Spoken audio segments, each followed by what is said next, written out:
A criatura da noite. Há muitos anos, em uma pequena cidade isolada nas profundezas de uma floresta sombria, surgiu uma lenda urbana que fazia os cabelos se eriçarem de todos que a ouviam. Essa história, conhecida como a criatura da noite, contava os horrores que habitavam as sombras de uma antiga mansão abandonada. A mansão em questão era um verdadeiro testemunho do passado sombrio da cidade. Ela fora construída no século XIX, por um homem rico e excêntrico chamado Edgar Blackwood. Diziam que Edgar era obcecado pelo ocultismo e que havia gastado uma fortuna em rituais e feitiços negros na tentativa de conquistar o conhecimento proibido. No entanto, seus esforços acabaram por atrair algo terrível e inominável para a mansão, algo que nunca deveria ter sido despertado. Os primeiros relatos da criatura da noite começaram a circular na cidade após a misteriosa morte de Edgar. Os moradores locais afirmavam que, nas noites escuras e sem lua, viam sombras sinistras dançando nas janelas da mansão, como se a escuridão tivesse vida própria. Ruídos estranhos ecoavam das paredes, e uma aura de desespero pairava sobre o lugar. À medida que o tempo passava, as histórias ficavam cada vez mais arrepiantes. Dizia-se que a criatura era uma entidade abominável, uma fusão de pesadelos e desespero, cuja aparência era tão terrível que nenhuma testemunha conseguia descrevê-la com precisão. Apenas os olhos, vermelhos como brasas ardentes, eram mencionados em todos os relatos.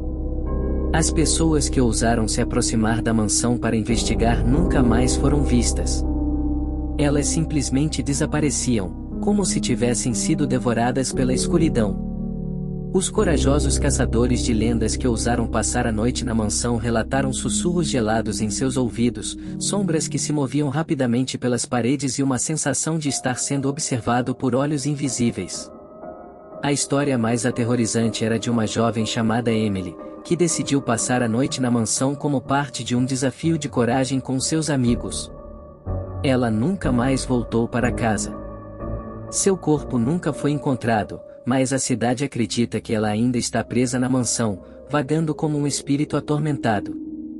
Os habitantes locais evitavam a mansão como a praga, mas isso não impediu que alguns curiosos a desafiassem. Os poucos que conseguiram escapar da casa amaldiçoada relataram encontros terríveis com a criatura da noite.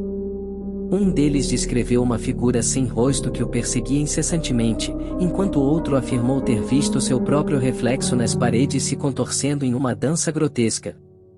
A história da criatura da noite assombrou a cidade por gerações.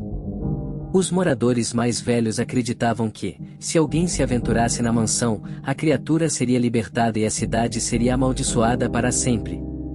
A mansão se tornou um lugar de pesadelos, um símbolo do mal que se escondia nas sombras. A lenda da criatura da noite persiste até os dias de hoje. A mansão continua abandonada, mas as histórias aterrorizantes persistem, mantendo viva a memória de Edgar Blackwood e sua busca pelo conhecimento proibido. A cidade vive com o constante temor de que a criatura possa, a qualquer momento, ser libertada e trazer destruição e caos. E assim, a criatura da noite permanece como uma lenda urbana aterrorizante que faz os corações tremerem e as mentes delirarem com medo, um aviso sombrio de que certos segredos jamais devem ser desvendados.